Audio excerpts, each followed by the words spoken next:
Thanks for joining us inside the Dancers Studio, where we bring listeners like you closer to the creative process.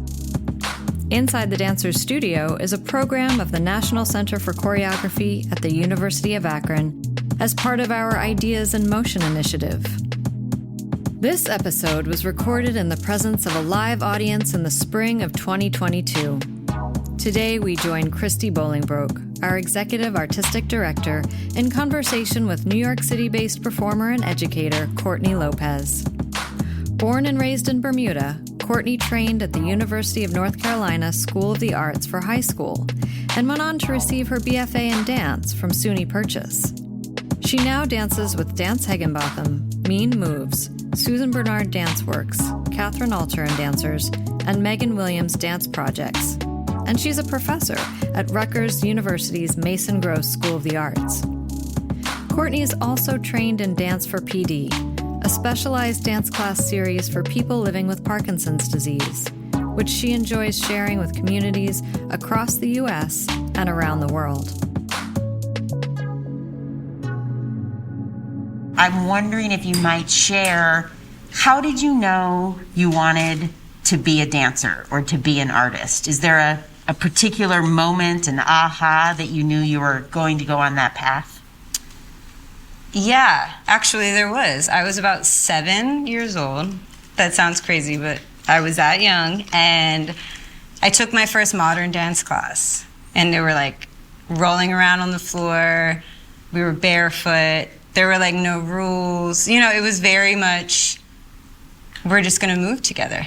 Ideas in motion, right? You know, it was very much like that, and the teacher was just guiding us through this class, but it wasn't as strict as ballet or tap or anything, and I was like, this is what I'm going to do forever, you know? And so I was like 7, turning 8 that year, and I just remember that was a moment. And then I didn't enjoy the other dance styles as much, so then I found out I had to do ballet, and I thought, maybe this isn't it anymore. Okay, crisis of confidence. Crisis, yes, very much so. And once I got over that, I was like, okay, this is it. And then at 14, I had the opportunity to go to North Carolina to go study at University of North Carolina School of the Arts. And then that was like really it. I got to meet all the, I had no idea there were so many people who were interested in dance in the world. Like, honestly, I didn't know who Alvin Ailey was. Like, I didn't know who anybody was at this point. And I was a teenager.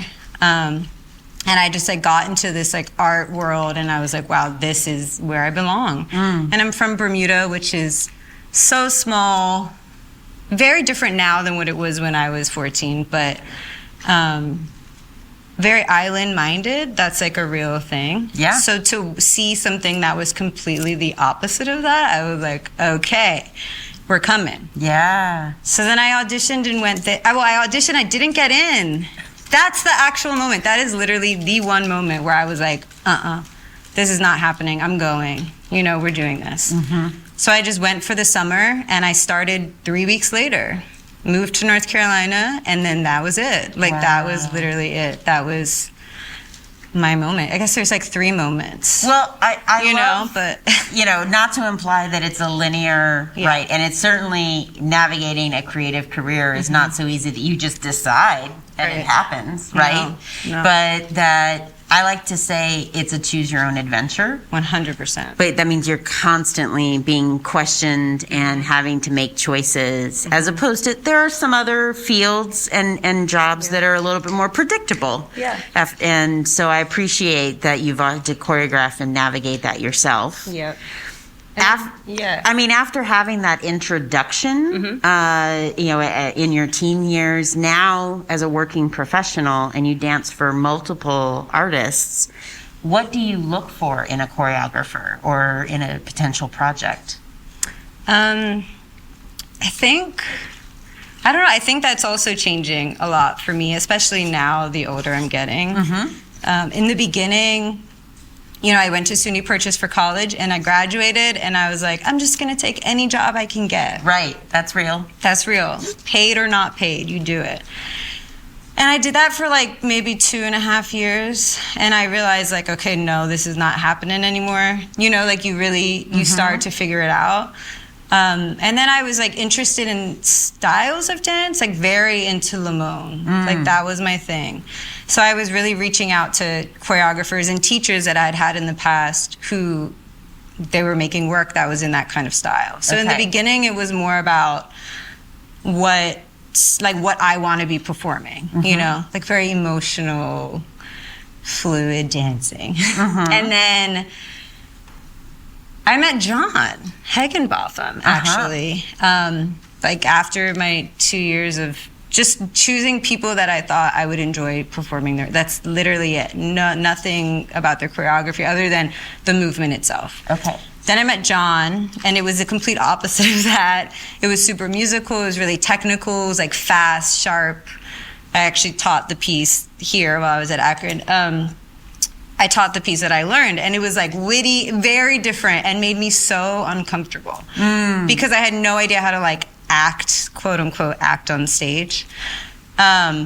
Or I was just scared to, I guess. And I think that was when I realized I wanted to work with choreographers who just challenged me, like honestly challenged me, and who gave me information that I wasn't used to, if that makes sense. And just, I don't know. It was so foreign to my body to move in this way that it was the best thing that ever happened to me, you know? Like you get used to the same stuff all the time and you think you love this thing and then you try something new and you're like, wait, this just keeps getting better. Yeah. You know?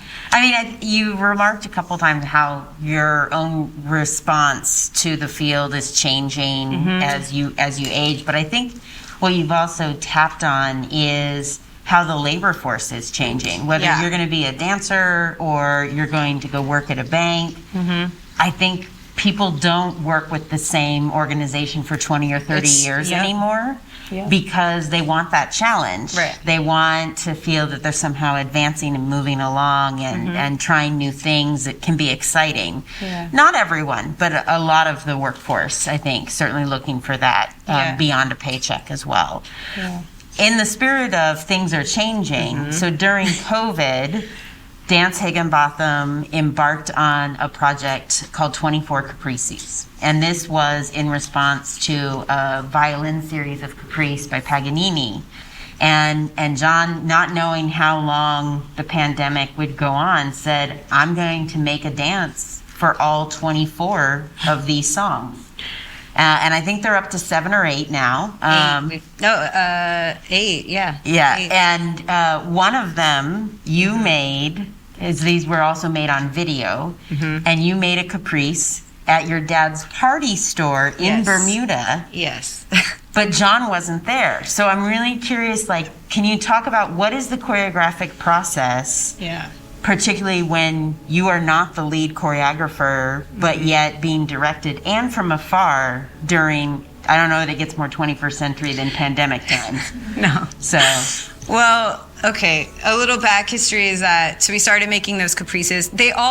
Most of them were made on Zoom. And so, you know, we were kind of in the groove of like learning choreography off of Zoom.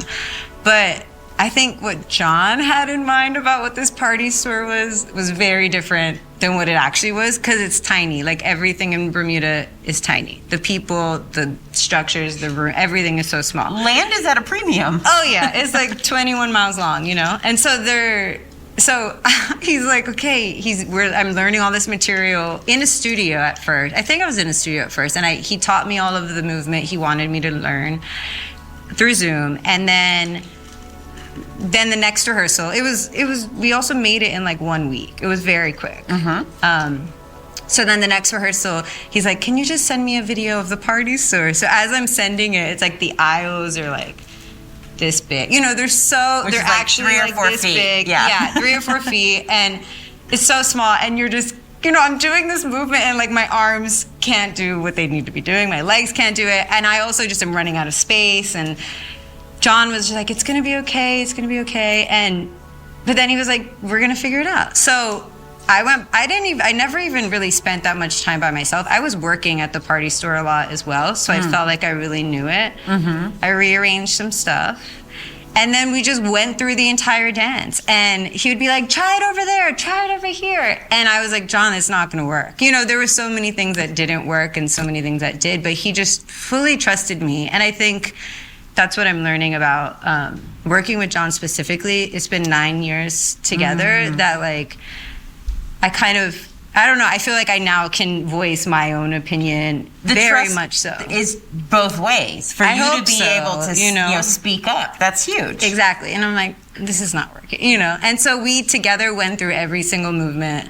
And certain things he was just like, do whatever feels natural. And I would do it different every single time. Then he wanted to go outside. So we're like in the party store, and then we take it outside. And it was like so crazy because originally it was just me dancing.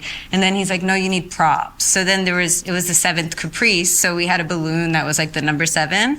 That choreography took the longest. Like, to get the balloon out the door and me chasing after it. I had my mom, my dad, my cousin, my partner. I had everybody in this process with me, like on the floor, rolling around, like trying to get this balloon out the door. So out of the entire process, that was the hardest thing. Balloon choreography. Balloon choreography. I love it. And he was very specific with certain things.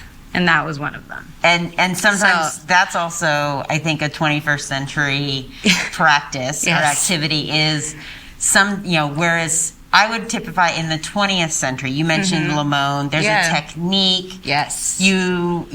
It's a world's been defined, and then there's only so many permutations to make those phrases. Yeah. In the 21st century, it's like, yes, and. Yep. How do you realize the artist's goal? Right. And they're not going to tell you how to get there, but just keep pushing the finish line a little bit. And especially with Zoom. Like, John, he was, I think, he might have even been in Alaska at that point. I'm not even sure where he was, but he was very, I can't help you. Like, figure it out, figure it out. So then you have to be creative and, just make it work. Yeah, and what you're going to show on the screen. Yeah, and then filming it was like a whole other thing, because usually when we're doing the Caprices, we'll learn everything on Zoom, and either we'll film it on Zoom or we'll come to New York. During the pandemic, we did multiple times. We would come and be together, and they would hire someone to film it and call it a day. And I didn't have anyone in Bermuda to just, So that was another thing, like rolling around on chairs. I had my whole family helping me, like, film this thing. And it was, like, the most fun I had in a really long time. Okay, some play at the party store. It was so good. It was so fun, yeah. And then I got to send, my favorite part of the whole thing was I got to mail out, like, something from the party store to all the other dancers that were in the piece. Because eventually what happened was we let balloons go, which we didn't actually let go because of the environment. Yes. We did not. We had like this huge string that that you couldn't see in the actual video, and the balloons looked like they disappeared. And then it landed in New York. Like, all of these items landed in New York. And then I landed in New York. It was this whole thing. I'll send it to you. Okay. And then we all ended up in New York, and it was this like moment, and we all had on something from my dad's party store in Bermuda. It was cute. It was fun. I love that you found like the magic of theater, right? I think about like old school light shows, Loie Fuller, things that were 100 years ago that make the stage or performance look magical, and that you could also do that in the Zoom. Yeah. I am curious, we've kind of clocked a couple things as like, that seems very 21st century, but with a title like 21st Century Dance Practices, how would you define it? Oh, how would I define it? You're living it right now. I know. How would I define it? I mean, especially in the past couple of years, I think you can't really expect anything. That's how I think. I have learned some people would argue with me on this, but to just not have expectations, because I just feel like a lot of disappointment had happened in this past few years. So if you can't expect something to also run as smoothly as it used to be. So I think that, that's a hard question. But I think you just have to wake up every day and just do what you're set to do that day, and it's probably going to change. That's how I honestly think about 21st century dance, is like, you have no idea what's going to happen. You have to always be ready. It's funny you say that, because as you were talking, I was reminded of, like, you don't have to get ready if you stay ready. Yeah, just just always, that's so great. You don't have to get ready if you just stay ready. And then at the same time, when you talk about expectations, I think of, some of the things we tell ourselves, not only in dance, but just in life, like, oh, when I get to that, it's all going to be worked out. Oh, no. And I appreciate the sort of emotional reframing and psychological reframing to say, like, oh, what if I just look at what I'm doing today? Instead of waiting to do things until I think I get to this one moment that I expect. Because what if that one moment never happens? Yeah, and it's completely out of your control. Yeah. Like, right now, especially, Technically, and you went through a college program. I appreciate you also saying, like, sort of this, like, oh, do I have to do ballet? And processing that. But I think one of the other things that comes up is we've trained our audiences to, applaud wildly at 32 fouettes center stage. How would you define virtuosity? Well, I think we've learned a lot about watching dance, especially through a screen recently. To me, it's never been the 32 fouettes ever, or the high leg, or because I never had any of that, And so as a dancer, that's not something that I used to like look for when I was looking for my role models and stuff. I think that if I can just like, when it comes to like watching, if I can watch something and I actually feel something, that's the most important thing to me. And I think right now more than ever, it's not about quality. I mean, it's not about quantity, it's more about quality. And I just think that we try so hard to just do so much and be so like physical, to constantly have it go, that just, I don't know, that doesn't matter anymore, I think. And I think that if you just focus on making something that's gonna like touch somebody, that sounds kind of cliche, but I think that that's like the most beautiful. Lots of others might describe it as authenticity. Exactly. Authenticity or genuineness. Right. And I think, especially on Zoom, we were very much trying to just like make these like amazing things happen, when really it's just like the most simple things were my absolute favorite. Having watched some of the Caprices, some of the and I also knew John's work off stage, but if I could offer something to you as the dancers, not only did you make things happen, there was also such a sense of like, let's put on a show. There was a sense of play. Yeah. And to touch someone doesn't mean that you have to like change their life. But it was such a good reminder to play in a really great way. Yeah. I'm curious, this feels like a sense of like maintenance, of ongoing momentum. How do you get out of a rut if you're just not feeling it that day? Is there anything that you do to sort of like break out of that or to keep giving some momentum? Yeah. I mean, as soon as you said that, I thought about, like, I was in a major rut in March 2020. Like, I mean, this is, like, full scale, not just every day, but I was in the biggest rut. And the one thing I needed was to just, like, take a step back. And the world just, like, handed it to me. Oh, so before the world shut down. I needed it. No, and that's how I felt. And so now I, like, fully learned from that. And every single day I'm like, if I'm not feeling it, I have to just take a step away. I've also secretly made Bermuda my, like, escape. Like, actually to just leave New York, because that is what stressed me out the most. Like, I was planning to move. Like, I didn't want to stay in New York. Like, I was like, I don't like, I was exhausted by it. And then I took a 1.5-year break, and I realized that's what I need to do. I need to take breaks. And I'm the kind of dancer who works 7 days a week, all day. Like, I hustle. And I freelance, I mean, I was. Yeah. I'll reframe that. I was. And now I've, like, fully just realized I can't do that anymore. Like, it makes me not enjoy dancing as much, because it's like, you're beating it over the head, and it's just like, no, like, if you could just do less, And I think that's a good reminder, whether you are hustling as a freelance dancer or in anything that you're doing, the reminder to take breaks, because we have in some ways taken that out. But I will answer your actual question. I like to just do something else that's like not usually dance. I hate to say that because I really do love dancing, obviously, but when I'm in a rut, it's usually about my career or about my like everyday life, which is actually just dancing every day, which I'm so grateful for. But I love to like color or read a book or like go outside. I feel like I really forget to do that. Be by water. Like I do physical things in order to get myself out of any kind of rut. And then I feel so inspired to, make something, which I don't do often. But if I do, it's like the inspiration is just different. Different muscles, different environment. Yeah. It really helps. That changes the timing instead of trying to like force yourself to keep it a certain speed. Yeah. I have one last question. Ask. Would you like to pass on a great piece of advice that you received about navigating a creative career, or offer one up for our students and community?